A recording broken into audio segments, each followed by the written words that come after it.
Hello, thank you. Thank you for having me here. Good morning, everyone. And yeah, I'm really happy to be here talking about Servo.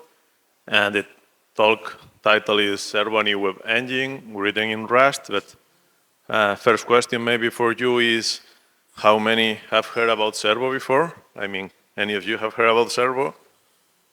Just a few, okay, so that's good because I can do the introduction. But have you heard about Google Chrome, for example? I guess Google Chrome, more people know here, or Firefox, or Safari. So basically, yeah, first let's do a quick introduction about myself. So I'm Manuel Rego, I work at Igalia. I have been working on the web platform team, mostly on things like Chromium and WebKit, but also, yeah, I'm part of the CSS working group on the W3C, and since 2023, I have been the Servo TSC chair, like the technical steering committee chair, helping to coordinate a little bit the projects and the efforts around the projects. And yeah, about Igalia, my company, we are an open source consultancy, and we are like a global company. We have people around the globe, fully remote. We are around 170 people now. And we are a kind of a special company because we only do open source, and we also have a special structure that is kind of flat, and it's like more a cooperative-like structure than like a regular company. And yeah, in our company we work on many open source projects in many different areas. But yeah, like we are like top contributors to the web browser engines, basically, on all the web browser areas. So like Chromium, WebKit, Gecko, and Servo. So yeah, like first let's answer the question of what's Servo. First, before answering that, we need to check like what's a web browser versus a web rendering engine, which is like sometimes is confusing terms. So basically the browser is the application you use to browse the web, where you have a URL tab, bar, you have tabs, you have bookmarks, history, all these things.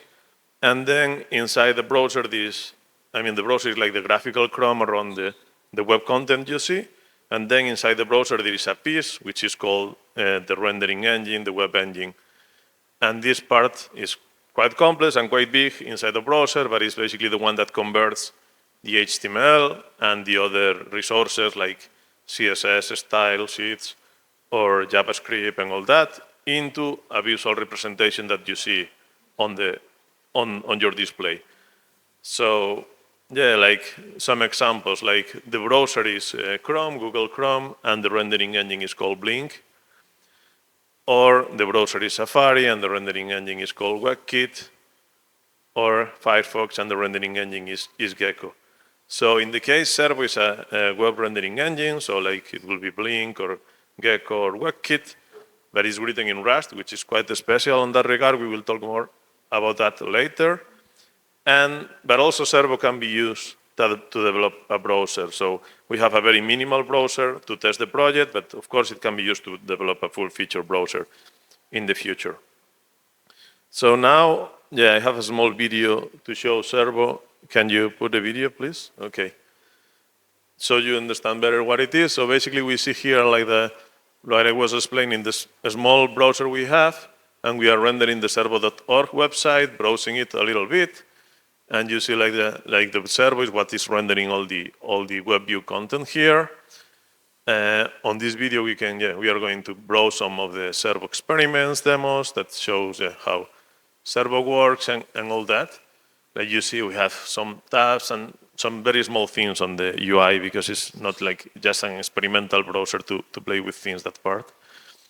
And yeah, now we are browsing Wikipedia, searching on DuckDuckGo, and yeah, like we will search for Python programming language and browse the Wikipedia page. I mean, just showing how the kind of things Servo can do, so you can understand a little bit better what's the project. And yeah, I mean, it can more or less render many things already, and there has been a lot of improvements on the last years, and I will be talking about them later. Now it's visiting the python.org website. We will go to the documentation, browse it a little bit. I mean, just check that things are working fine. And the last demo part of the demo, we are going to open Baidu Maps and search for this hotel basically there, like search for the location of this venue for the conference. So yeah, like opening Baidu Maps here and yeah, searching for the hotel, I think. And yeah, like, yeah. And I mean, not everything works yet, but I mean, it can be already do a bunch of things, as you can see. So yeah, let's continue with the slides. So is it really a new web engine? This is a bit tricky question, so we will see some things here. So let's review the history of the project, because Servo has actually started on 2012. So maybe calling it new is a bit ambitious or something, but I mean a bit stretched, but anyway. It was started by Mozilla in 2012, together with a Rust programming language. And Mozilla was developing the language, and at the same time, they thought, okay, if we, I mean like, what application we can do with the language to check if it's good enough or not. And they decided, okay, we can do a web engine. And if we manage to do a web engine with this new programming language, that means the language is powerful enough to do other things. And yeah, since then, I mean, Mozilla was working on the project, but in 2020, they lay off the whole team. So they stopped working on the project and they transferred it to Linux Foundation. But actually, at that time, they were starting a new layout engine. I will explain more. The layout engine is an important part of the web engine. And basically, the original one was having some architectural issues, and it wasn't ready to implement things like CSS floats properly and the like. So they decided to start a new one. This is something that other engines have been also do, like Chrome did a layout engine, and a new layout engine on similar years with similar principles. WebKit is also doing this layout formatting context, which is a similar approach to the same problem. So yeah, they were starting that in 2020, but then everything stopped. And then Igalia took over the project maintenance in 2023 with the goal to bring it back to life. It was kind of abandoned for a couple of years, very low activity, and we want to bring the project back to life. And yeah, the project also joined Linux Foundation Europe that year. There was a new initiative from Linux Foundation to try to open new markets and explore new industries. And yeah, after all this time, we will see now with some data, but there is a very renewed project community, like a lot of people are now contributing to the project, and that's very, very good. So if we take a look to the stats, commits stats from GitHub, we see this like what Dori was explaining. The project started in 2012 and then was very active from 2014 until 2020 with Mozilla. And then we see the down part in the years 2021, 2022, where almost there was no activity, and then the reactivation of the project recently. If we zoom a bit this, I mean, that was showing commits. In this case, we are showing pull requests, and one pull request can have several commits. And here we are removing the pull requests that are done by bots, like dependent bots and things like that. And we are checking just the last years since 2018. We see that number of pull requests were very down in 2001, 2021, 2022. And then things are going up, and we are like, I mean, this year, we still have 4 months more. And we are kind of doubling the numbers from 2018 already, numbers of PRs, and also numbers of contributors, and contributors that are active on the project are going up. We have now like average monthly contributors over 40 people, which is like a very active community with many people working every month on the project. In this case, we are taking a look to the WPT pass rates. WPT is the web platform test suite that basically all the web engines, all the browsers use this web platform test to check how good they are, how good, I mean, like to share tests between them also. Like when a browser implements a feature, they will put the test on this WPT repository, and then they will share it with the rest. So the rest of the engines will check if they pass the test or not, and at the end you can check that if the browsers are interoperable and that kind of things, and compatibility is good. So yeah, since we started measuring this in April 2023, we have gone a lot up. and we are now passing more than 1,700,000 tests. There are like close to 2 million tests on the repository, but I mean, we are passing a good bunch of them. But yeah, I mean, things are going up, so that's good. We are progressing, and we are getting to a point that Servo is more usable and can render more websites. So about the layout engine, if we take a look to how things were in 2023 when we started the project with the new layout engine and how things are now, I mean, like, this is how it was rendering Google.com back in the day. The new layout engine was barely able to render like the website, a lot of missing text and things like that. And these days, it's rendering more or less okay, like the website. There are some glitches here and there, but it's still like, it looks much closer to what other browsers do. And yeah, I mean, from that sense, I mean, we can consider that actually is new. Servo, because of the layout engine, is pretty new. I mean, it was like not really a couple of years before, and it's now, I mean, it has shown it can implement floats properly, flexbox, and complex features on CSS, so that's good. And yeah, now let's take a look to what makes Servo special. Because yeah, we already have other web engines, so why Servo and why it is special?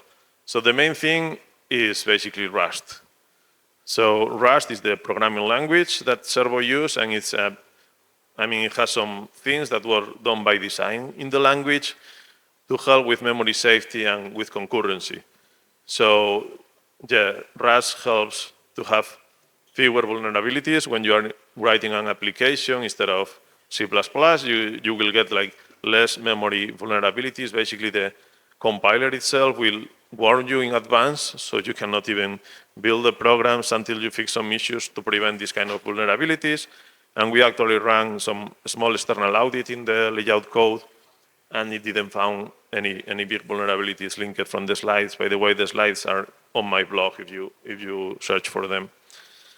And also around concurrency and parallelism. So Rust was designed since the beginning to make this very easy compared with other programming languages where doing parallel concurrency in applications is pretty tricky and prone to error. So Rust have memory structures that allows you to do it very easily, and it can allow you to make applications that run faster and then take advantage of multi-core architectures, which are the things that we have these days, and can be even more energy efficient. So the language itself is a great advantage of the project, and Servo is the only web engine written in Rust.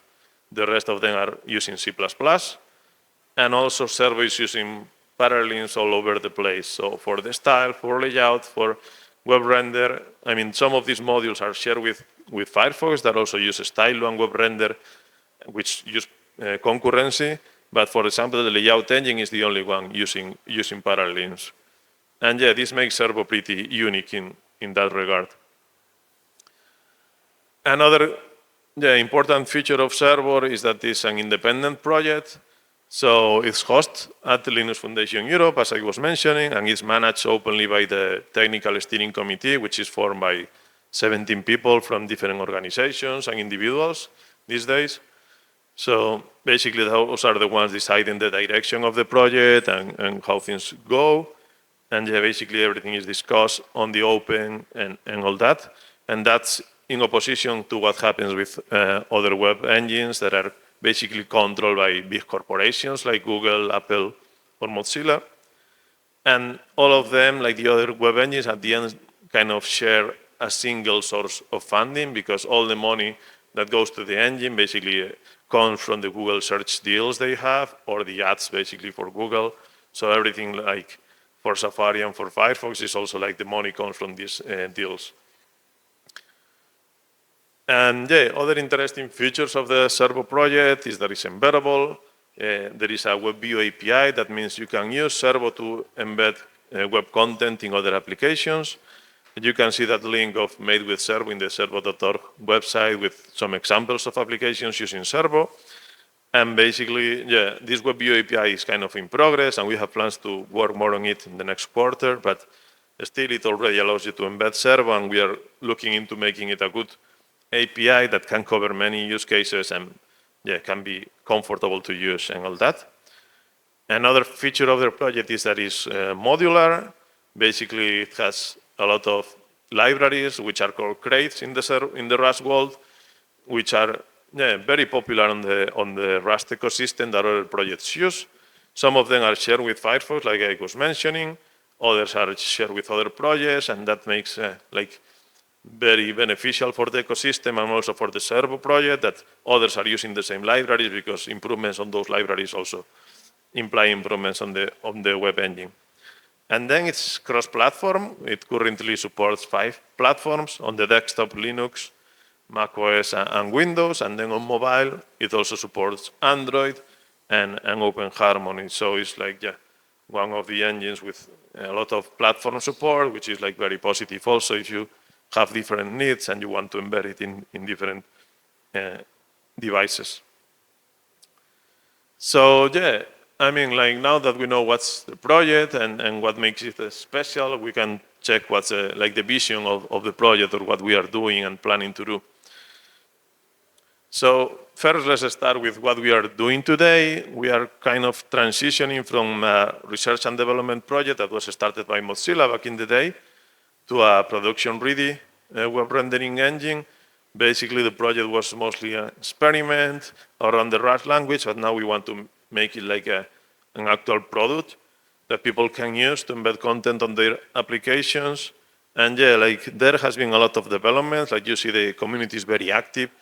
On our website, we publish monthly blog posts with all the details about what's going on in the project and what has been done, but still like some highlights of recent developments that I consider relevant to the project. One of them is incremental layout, which is a fundamental feature for any web rendering engine. Basically, the layout phase is the one that calculates how are the boxes going to be, the different elements are displayed on the page, and they are like different boxes in different positions with different sizes, and that's what the layout engine does. That's a complex operation because it implements all CSS, and it's pretty costly one. So when you lay out your page and you have rendered it for the first time, then if something changed on the page, you need to relay out. And this idea of this feature, the incremental layout, is that you don't need to relay out the whole page. Basically, you just relay out the part that changed or the part that is affected by that change. So that feature has been recently added to Servo and has shown good performance improvements. There is like the initial basements for incremental layout already in the project. There are more things we can do here, but I mean that's in a good shape now. WebDriver support is also something that we have been adding recently. If you don't know, WebDriver is a spec from W3C that all browsers implement, and basically it allows you to do things like automate tasks, basically like clicking on a button or inputting some text and things like that. And this is very useful for testing. Basically, like to increase the testing coverage, we want to have WebDriver, so we are testing not only that things are laid out properly, but also when the user interacts with the engine, things still work. So we are getting more testing coverage thanks to this feature that is being added. Then SVG support, the SVG images are everywhere, like in most of the websites you visit. If there are some icons, most of them will be SVG icons these days. And Servo was lacking that, and through a third-party library, which is called re-SVG, we have been adding that. It has some limitations, like animations doesn't work, for example, on SVG, but still it now can render SVGs, which is way better than it was a while ago. And then another thing to highlight is DevTools improvements. So DevTools is like the developer tooling from Firefox is the one we use. So from Firefox, you can connect to Servo and check the HTML and the JavaScript files and all that on Servo. And that was broken in 2023. Since then, it has been fixed, and now we are working on the networking panel and the debugger panel. So soon we could start like debugging applications on Servo and all that. If we take a look to the organizational updates, there were also changes on the governance of the project that we have been adding recently. So for example, the technical steering committee has now defined some limits, which basically means we have now a maximum size for the TSC And also we have some limits for the votes from the same organization. And this has the goal that not a single organization can take over the project ever. So basically formalize the status of Servo as an independent and consensus-driven project, so that, and that way we can ensure that for the future. And there has, we have been defining some levels of collaboration, like contributors that have some permissions to run tests and things like that, maintainers that can review patches, and of course, TSC members and administrators of the organization and all that. We have set this up like a year ago, and we have already been getting a bunch of people moving into these roles and all that, so that's really nice. And if we take a look to the plans for the future, like the next month or the next year, we have plans to work on editability and interactivity. This means like when, for example, you cannot select text now in Servo, so we want to add selection, and Servo doesn't work very well when you are filling forms. It has some issues, and like forms are very important on the web, so we want to help work on improving them. CSS grid layout is a big CSS feature. We still don't have support on Servo. This is being developed through a third-party library called Taffy that is integrated into Servo, and it's something we want to enable also because some websites doesn't look correct because we still don't have CSS grid layout. Another thing we want to do, like I was mentioning before, is about the embedding API. We want to keep improving it, and we have plans to work on it really soon, like starting in October, to make it better and finish it, and being able to kind of release Servo versions that people can easily use to embed on their projects. Another thing is like accessibility support. So far, accessibility is really important for any project, like to make it possible to use by everyone, but so far Servo has no accessibility support. Like the web engine, the Servo shell application has some basic accessibility support, but the web engine doesn't have anything, so it's not exposing any information to screen readers and things like that, which means that people with needs to use a screen reader cannot use Servo, for example.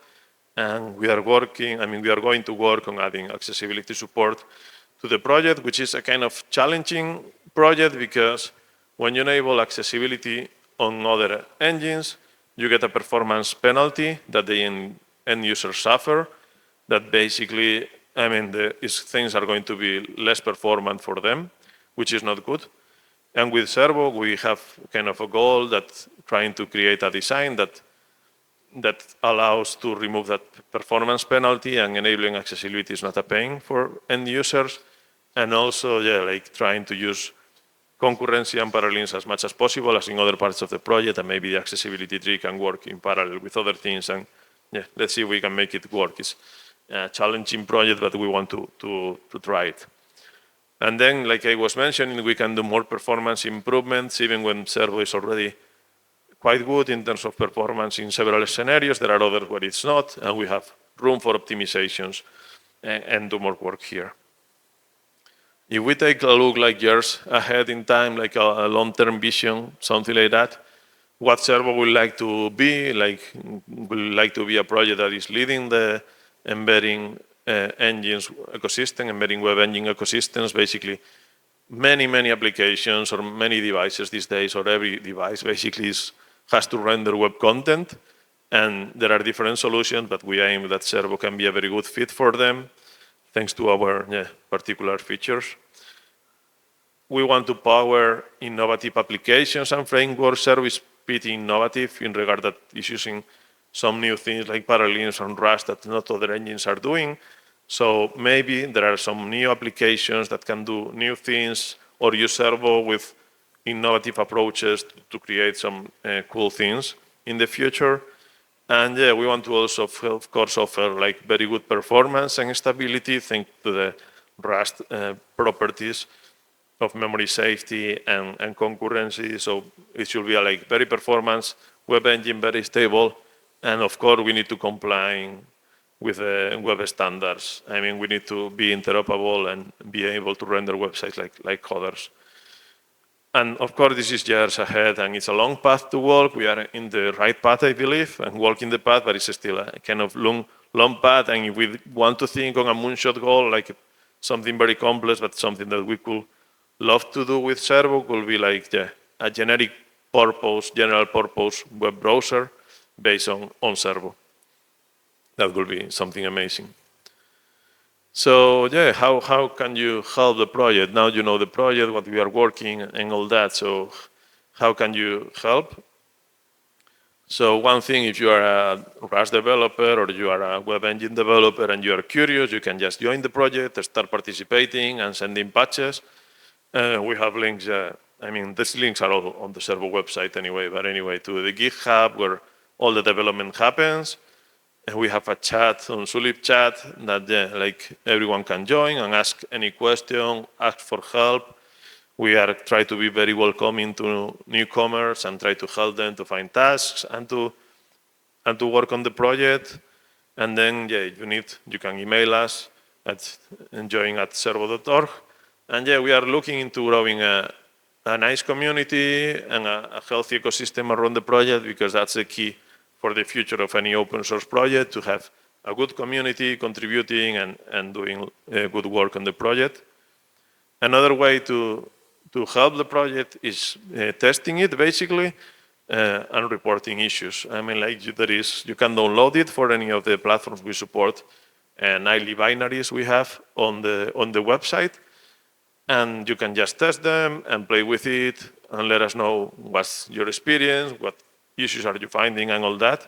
You can report the issues on GitHub, or you can join the GitHub discussions to ask for questions or anything you may need.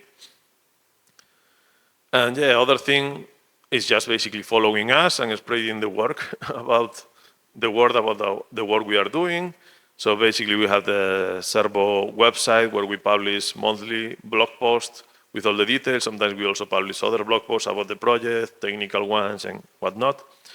And then you can also follow our social networks like on Mastodon, Blue Sky, and LinkedIn, where we also post like weekly updates of things that are going on the project and other content. And another way, of course, to help the project is to sponsor it. So basically, you can donate money to the Servo project. There are already a lot of people doing that, and we are very grateful to all of them for donating us money and betting for the project. Basically, we have GitHub sponsors and Open Collective to donate money, and any of them will work.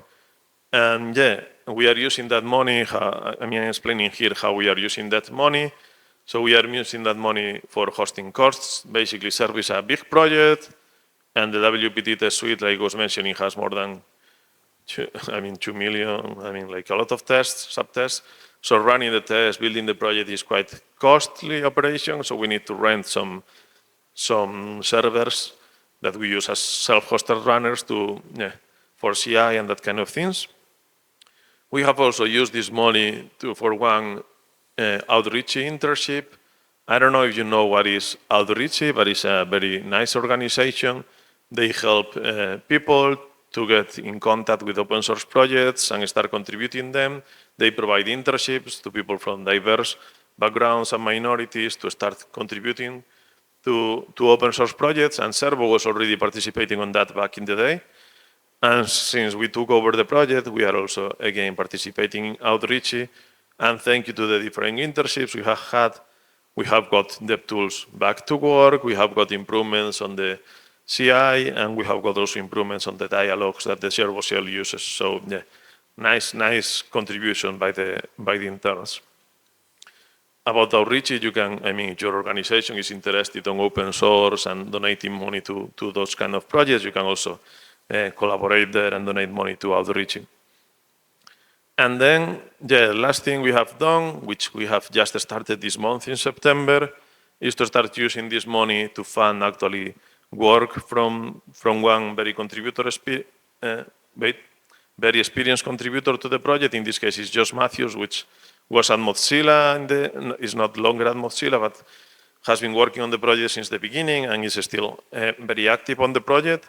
So we are now funding time from Josh to help improve the contributing experience to the project, so make it easier to new people to contribute to the project, and help with many of these tasks, small things that everyone needs, and having someone paying attention to them is very important.